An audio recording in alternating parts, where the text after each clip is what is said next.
Yeah, this is one telling it all. It's very simple, actually. Never mind. I will start by... I met at a conference in Edinburgh, Ken Warpole, who is an architectural critic, and he told me something which made an enormous impression on me. He held up a bottle and said, or some object, and said, it's a bad luck of you architects that your mean of communication to each other is a still photo and the two-dimensional drawing. Because by doing the communication in that way, you constantly focus on the form, because that's the one you can communicate. But this is sculpture. This is not architecture. Architecture is the interaction between life and form. And only if that works well is it good architecture. And now comes the point that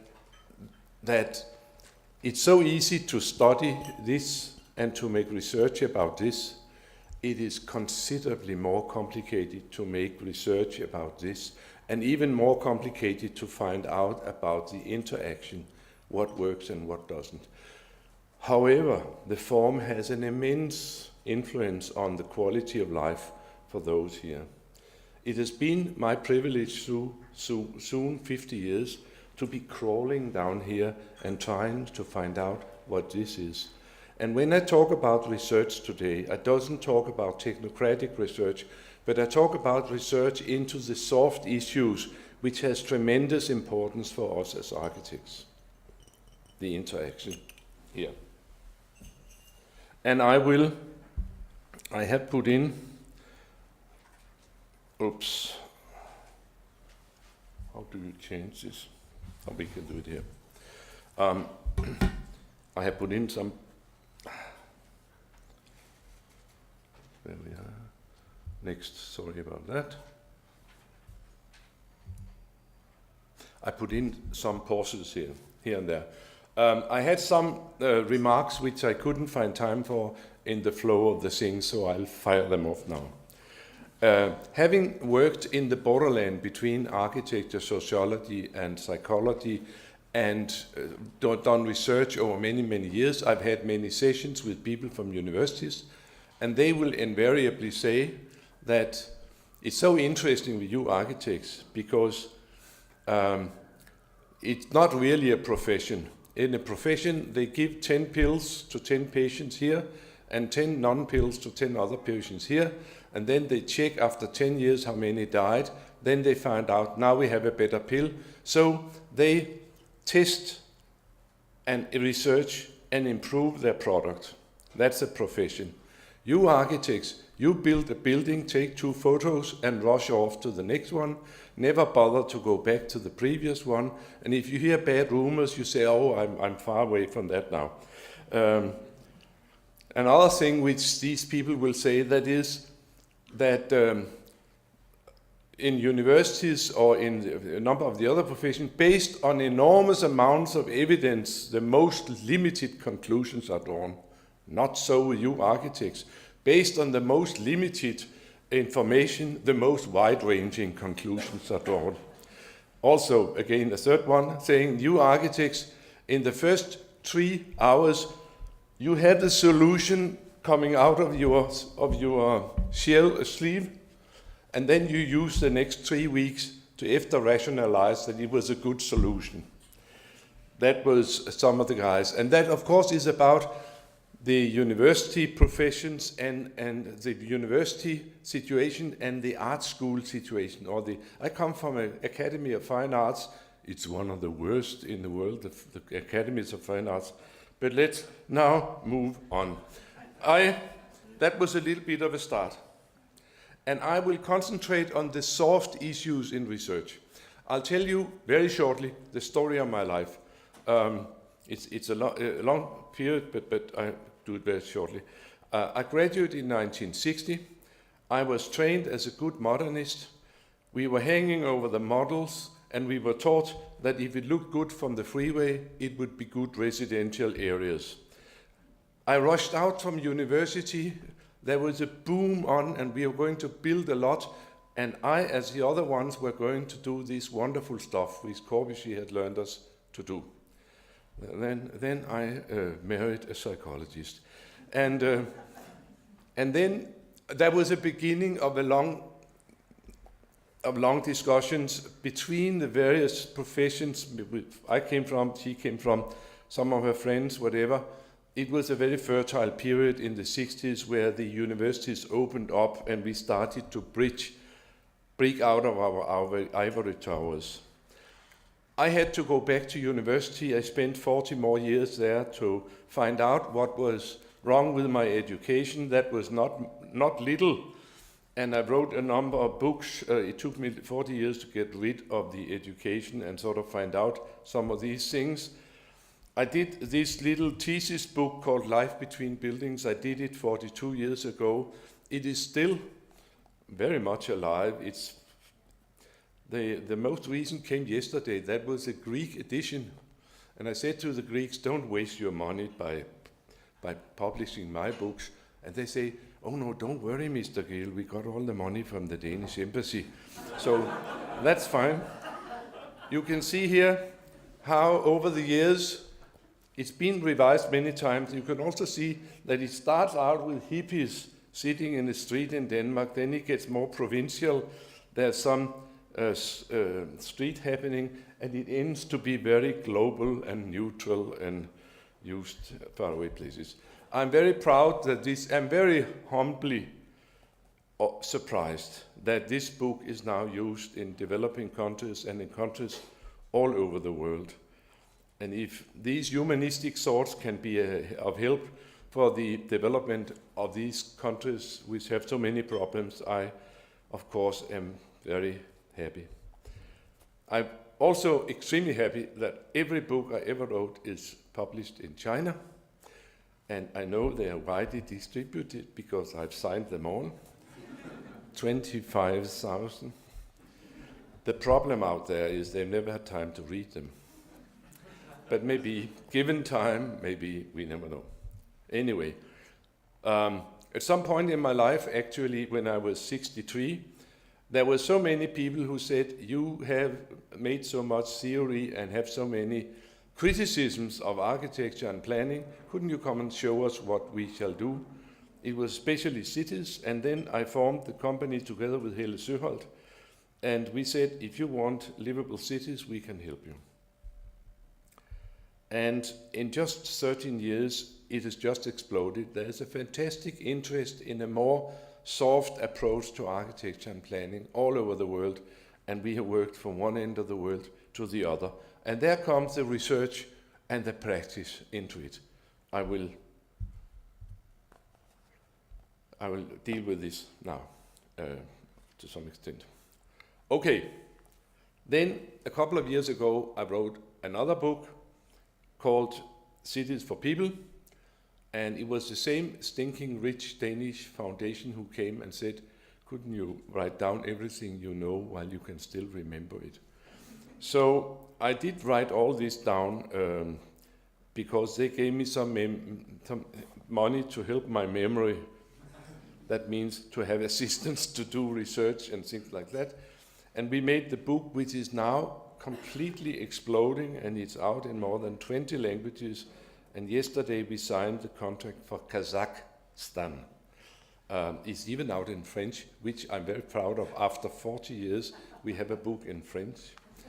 It's not in France, of course, but it's in Quebec, Montreal. And so this book actually is about all we now know about this. And then they came back to me this year, or last year, saying, couldn't you write another book while you can still remember, and tell how did you develop the methods, how did you find out about this? And then we have to do a new book, which is brand new, which is called How to Study Public Life, which is, I'll show you later on, whatever. I'll come back to that. That's for me to have a little. This Cities for People, it deals very much with the change of paradigm. And I can see now, it's always a privilege 50 years later to write a book. I can see now that around 1960 there was a fantastic change. That was the biggest change in the history of mankind. That was the introduction of the modernistic way of thinking. We should have a new architecture, we should have new site plans, we should have new city plans.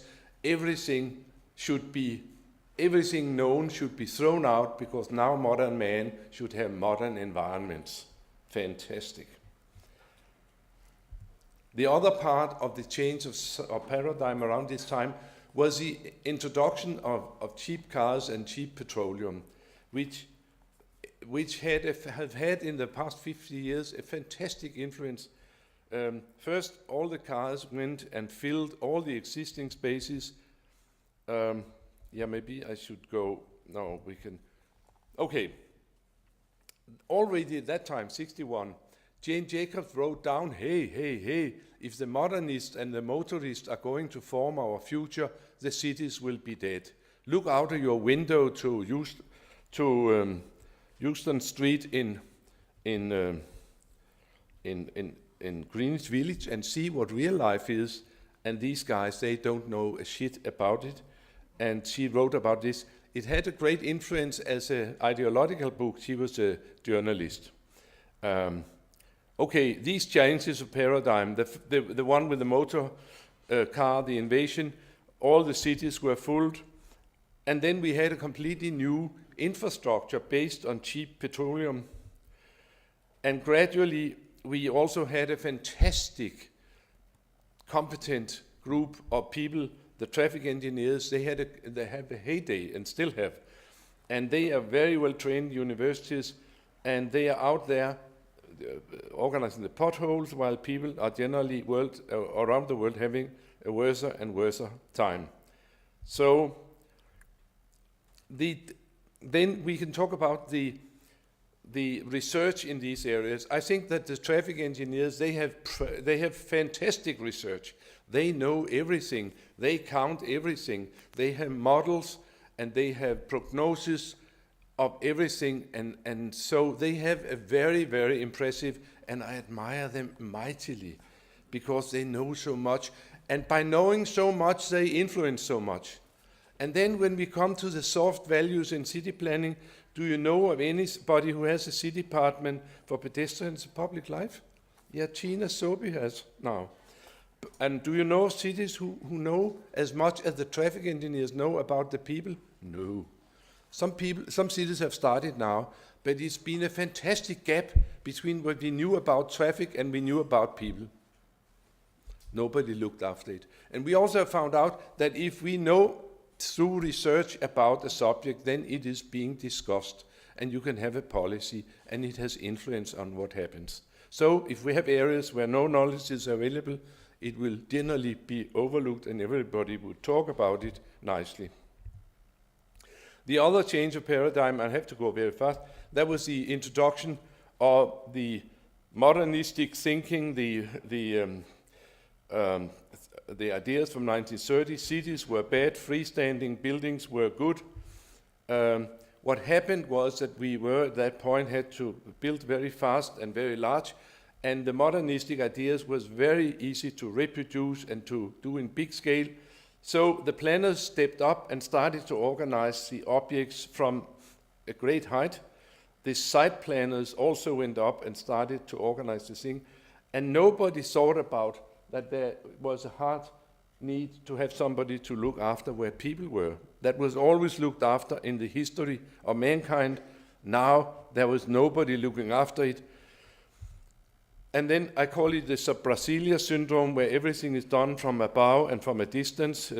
And Brasilia looks like an eagle, and the buildings are very tooted. And we hear a lot about Brasilia. When I was studying, we were sort of lying face towards Brasilia daily. So fantastic. Down at eye level, Brasilia is absolutely shit. Nobody thought that they didn't have helicopters, all of them, so they can enjoy the city.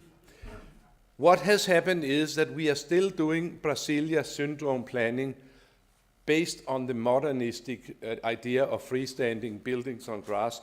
We are doing it all over the world. This is just one example. We also, and I'll come back to that, we started to have a new breed of architects, which are the bird shit architects who go around and drop buildings wherever they can be paid, not always looking much into the context. So we have a globalization of the profession of architects going together with these very simple planning ideas. Here you can see the usual suspects hanging over the model, and you can see the model here. You can hear them say, we have no oval buildings. Oh, for God's sake, let's have 2 oval buildings. And couldn't we tilt those 45 degrees? Yes, we can tilt them. And then you have a Dutch new town. How is it for the Dutch at eye level? And the confusion is complete. Now this is a very charming new Chinese city. Have a good time in Hefei Binhu. If we talk about research in relation to the modernistic planning principles, I should say that when all this started, nothing was known. It was not realized that physical form had anything to do with quality of life and a number of social and soft issues. It was known, and we have research on health and fire brigade. And if you look at the rules, they are very much influenced by sun, air, and contact with nature, and good fire escapes, and running water, and things like that, physiology and safety.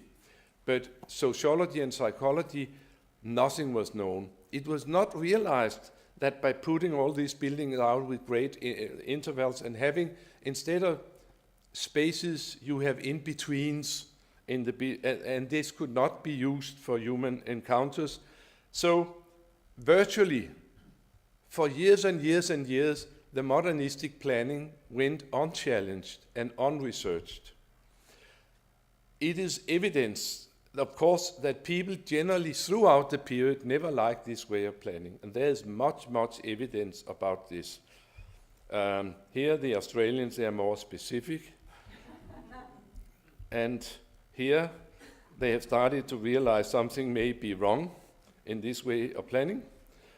And I like this one. I saw it this spring in Melbourne, that now we fixed your salads. Next up, we must fix the docklands. You could also have a sign like this on your salad bars here in London.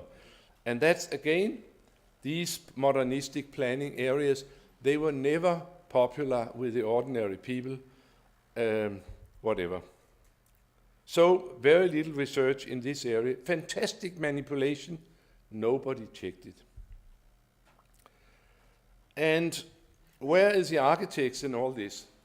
I think that the architects, they have been utterly confused, generally. And also we've had the globalization, and we've seen an increasing focus on form, that architects are now competing on form increasingly.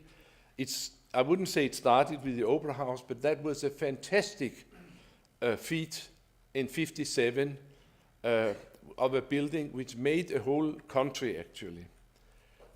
But then it went on, and anything goes, and this fixation on form, and you can brand the city by having another Guggenheim, and then you can build something which is more turned or more funny than the other guy, or higher, or look like a palm leaf, or is the highest in the world. It is form and quantity, the longest, the biggest, the highest. And going up and down in Dubai, I think it looks like a perfume shop. All the buildings there, I think they're made in the same way. They're made to look different from the other ones. The contents may be slightly different, but what is really important with high-rise building is, of course, how they land and what they form of kind of city. But that has clearly not been the object here. It's about to have a funny form which will catch the eye. Can it be worse? Yes, this is no modern taste. They talk about modern city planning. Here we are. Can it be still worse? Yes, this is Frank Gehry, a new housing area in Brooklyn. Do we have any evidence that people are more happy and the cities function better with this kind of architecture and this kind of form fixation, we actually have no evidence. There has been, from time to time in these 50 years, some attempts to address the situation. Of course, some of the worst were dynamited, and we had a number of movements like the reconstruction of European cities. We have the new urbanism in America. We have in Scandinavia a very strong environmental, dense low movement where much emphasis was put on the quality of life. And also I think that all this has to do with this quest for the good old days, and the Princess Foundation has been very much eager to the good old days thing. So we were worried about the rapid development of our cities, and we sought back to the good old days in various ways in various countries. That's been one of the movements, not based on research, but more based on gut feelings. Does architects not like people and planners? Don't they like people at all? No, they love people, because every time there is a project, it's crawling with happy people. Whether it's a good project or it's a bad project, it's absolutely crawling with people, and they have a bloody good time doing things no people would ever do in cities. Here is the waterfront in Sydney. They are all there. All the Sydney-siders are here for one lunchtime here. This is a social housing in Denmark. Fantastic. Fantastic. Must be a good project. So architects and planners, they love people, and they love them on the perspective drawings, and they know that if they can make people believe that this works, then people know that it's a good project and they get more happy. So you can always draw this, and then you find that it doesn't work after all, because it may more likely be like this down on the ground level, or like this lovely bench by Graham Kohlhaas, by the way. So there is not much concern and there's not much knowledge. I'll go very quickly over this. This is the most popular area in Copenhagen, the highest prices. Some old workers' cottages, 2.5 story, looks awful from the air, looks awful from the helicopter. Down at eye level, it has all the qualities you can ever talk about, and it has the highest concentration of architects in Denmark. And the planning head of Planning Copenhagen lives there, the Prime Minister, you name them. Half the professors from school, they live there. And this is sort of practical research that they show with their feet where it's good to live. And the prices are sky high, and it looks awful from the air. So my conclusion here is that, of course, the people scale is the most important, and we haven't studied that much. I mentioned that we've done a new book now about methods for trying to find out more about this and the interaction. It's just come out, and we made an overview, you can't see it, but an overview of some of the books which have been written over these 50 years. And also we are not the first, but many people have pointed out that when tuberculosis was a big problem, modernism was invented as an anti-tuberculosis architecture. Long after tuberculosis was beaten, we continued 50 more years to do modernism. Then we had what we call lifestyle diseases or industrialization diseases, and that would be heart and traffic accident, heart disease and anxiety, whatever. And returning to the good old days would sort of be the answer to that. Now we have the obesity crisis and whatever, and a new type of city planning would be the answer to that. Architecture have followed with some delay the various concerns for health in society, which is a very interesting area to study, by the way. I would say, and I'm happy about that after 50 years we now have a change of paradigm. It goes from more quantity-oriented to much more quality-oriented issues. We want livable cities, attractive, safe, We need to have sustainable and healthy cities, and I will not go into details about why we like and love lively and livable cities, why people cities are attractive, why they are more safe, why people cities are more sustainable and also lend themselves to better public transportation and better green transportation, and why these new cities can be much more healthy. We have built for 50 years cities which actually had built-in unhealthiness for the whole population because they were never asked to move a finger, and that has caused obesity and lack of activity to be the main cause of death, much worse than the cigarettes. So now we have cities around the world with new agendas. We will, instead of having people so comfortable as possible behind the gasoline and the four wheels, rubber wheels in the corner of each person, we will now make city planning where people are induced to walk and to bicycle as much as possible, not on Sundays and Saturdays, but for God's sake, every day a year. And we know that if you have an hour a day, you can have 7 more years, and you are much cheaper for the health system. I'll take the example of Copenhagen, and now also there's an example about how research and practice goes together. You like that? Copenhagen was one of the very first cities, and also it's something about the app. Where have you seen these sorts of this book, Cities for People, where they actually applied? And Copenhagen is an example. And Copenhagen, they started out very, very early in '62, and that was the time when Jane Jacobs wrote her book in Greenwich Village. Copenhagen pushed the cars out of the main street. Nobody believed it would work, so it worked wonderfully. And over the years, they have improved every single year. They have improved on the conditions for the life in the city, in this city of Copenhagen. Copenhagen was also the first city in the world where the life in the city was studied. This was studied by us people from the university. Nobody asked us to do it, but we, or maybe rather I, was doing this PhD where I sat on the main street to see, for a whole year, to see every day what was going on and tried to systematize it and published it. And after some time, there was a very interesting interplay between city and university, town and gown.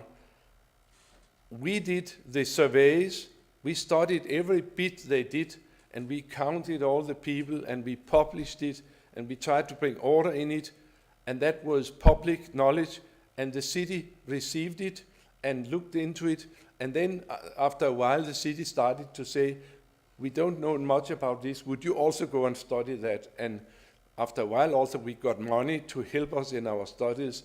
And also I know now that when I retired, I got a nice letter from the mayor, or was it the city architect at that point, saying that if you at university had not collected all this information about the life in Copenhagen, we politicians would never have dared to make Copenhagen one of the nicest cities in the world. So that is an example about research helping city planning, and that's also very much what our new book is about, is this example of research actually being able to lift a city, the city planning. Copenhagen became the first city in the world which have an official plan to be the best city for people in the world.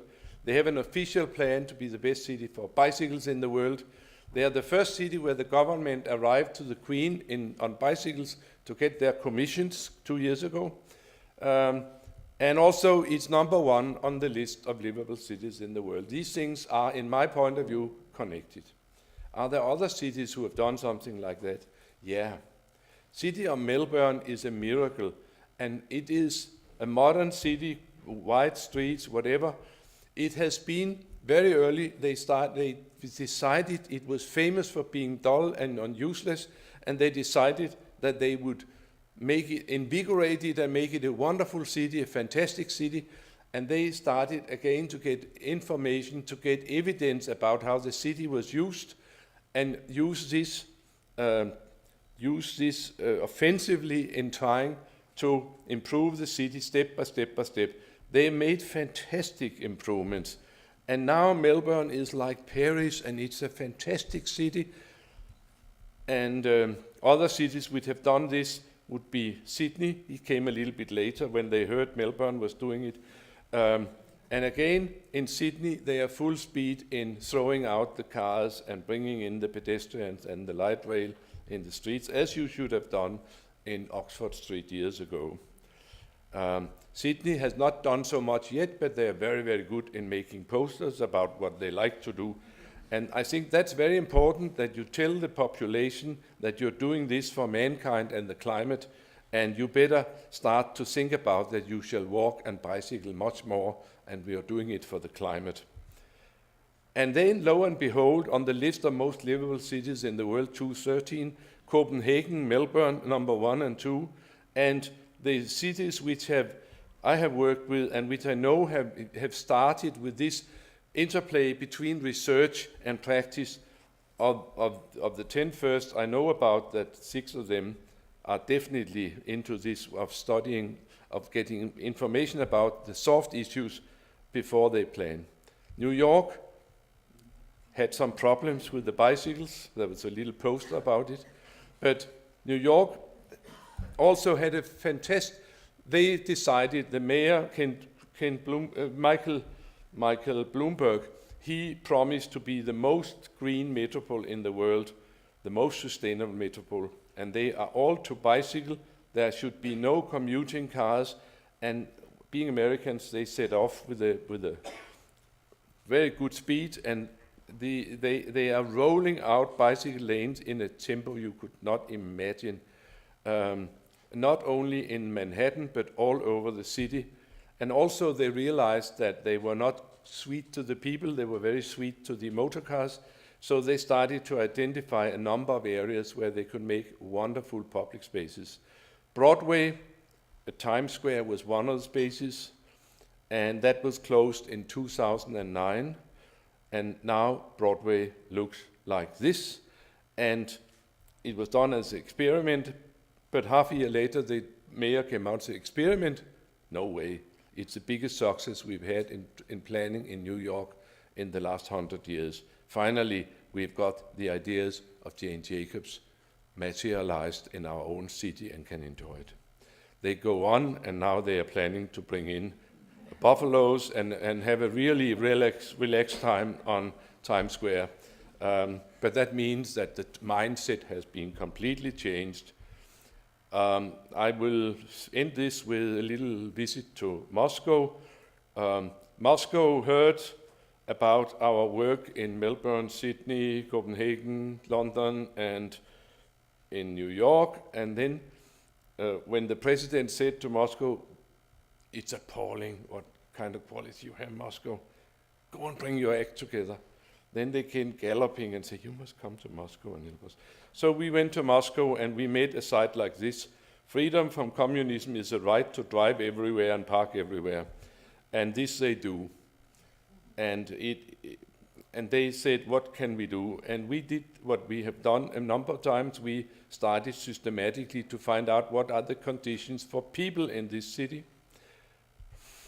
This is the main street where at some point they realized they had too little parking spaces so they could park on the sidewalk, and the whole air is full of advertisements, and there's 1 meter left for people to shuffle through Main Street, Moscow. What happened over there? They published all my books, and I forced them to read them. The worried guy out at the corner there is a Danish ambassador. He was not so convinced, but let's see. Then we were hired by the city to do a big public space, public life survey, as we've done in the other cities, as we have developed, and which is described in this new book. And now, 1.5 years later, you go down to the main street, no parking. All the lengths of the main street, there are benches, They used to be a gray street. Now there are greenery, there are flowers, and there are trees. And all the advertisement has disappeared, and you can see Kremlin at the end of the sidewalk. It's a miracle. And here you see the mayor of Moscow. He's now been brainwashed, and he is on the route to a livable city after all these years. I think, yeah, these are an overview of the cities where we have introduced what we learned in Copenhagen in research. We used Copenhagen as a laboratory. We learned a lot about how you can influence a city by getting more interest in the people, how you can systematize it, and how you could turn it into policy which can improve your city. This we have worked over now in all these cities, London being one of them.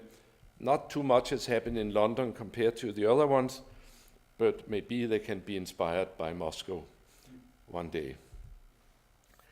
We are now 50 years after Jane Jacobs. And for many, many years, I think that she was read widely, but she didn't have much influence.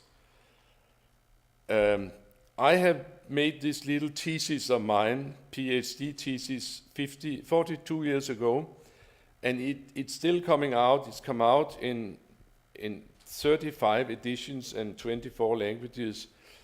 The next one will be Icelandic. I'm very proud of that. Not many people make it into Icelandic. But then you could question yourself now after 50 years, what has really happened? And what I can see, where are these soft ideas picked up and used? They are picked up and used in the cities. That's the lower end here. And where do I think there is a fantastic deficit? That's in the new stuff. It's new towns. It could be Docklands here. It could be Docklands Melbourne or Docklands in Sydney. It could be new towns here and there. One is from Vienna, and some of them here, unfortunately, from Copenhagen. And what I'm saying with this is that why has these soft ideas and the research in soft things been introduced in the cities and used in the cities? One of them is even this summer, Regent Street. That is because we have real people here, we have voters, we have people who press their politicians, who discuss the city quality with the politicians, who demand improvements, and then there is a background for improvements. Why hasn't not much happened in architecture and planning? That is, in my point of view, because we still in our schools of planning and architecture, landscape architecture, are completely stuck in the modernistic way of thinking, and we have turned into this celebrating the form for form's sake, and there is appallingly little research being done in what this means for the people who are to live there. We still flash pictures of these new towns to each other, and I've tried several times to make a book about nice new towns, and I found 2 or maybe 2.5 here and there. You have to look very, very careful because most of it went wrong. I think that there is a big deficit in education. People are not part of the education at all, still is not. And the research is only very meager. In the course of making this book about how to study public life, we try to make an overview of what has been studied and who has been the pioneer and how many books have been made. This happens to be a bunch of Americans. It's interesting that there are so many Americans because you can't see it over there. But it's appalling how few has been interested in this subject of life and interaction in the 50 years. And what we know now, we know something, but it's appallingly how little we know. And I think that I can quote the mayor of Bogota, Enrique Peñalosa, who said, it's thought-provoking that we know very much more about a good habitat for mountain gorillas and Siberian tigers than we know about a good urban habitat for Homo sapiens. So, I think that this world is full of brilliant designers. I admire them and I admire the traffic planners for their research. But we as designers and architects, we desperately want programs which are just as good as the designers. Much good design goes way up in the air without having a good foundation. So I do think that the programs are very under-evaluated and underdeveloped in our profession. And also, I think that this really is an area which should be developed. In my firm, we do absolutely no design. We do strategies, we do programs, we do analysis, and we help to make the foundation and advise the designers where to go instead of fiddling with the design, because so many people are doing excellent design, but the programs are the weak spots. So, in conclusion, let us develop a profession where we have research and we have also design, and they go together. Thank you.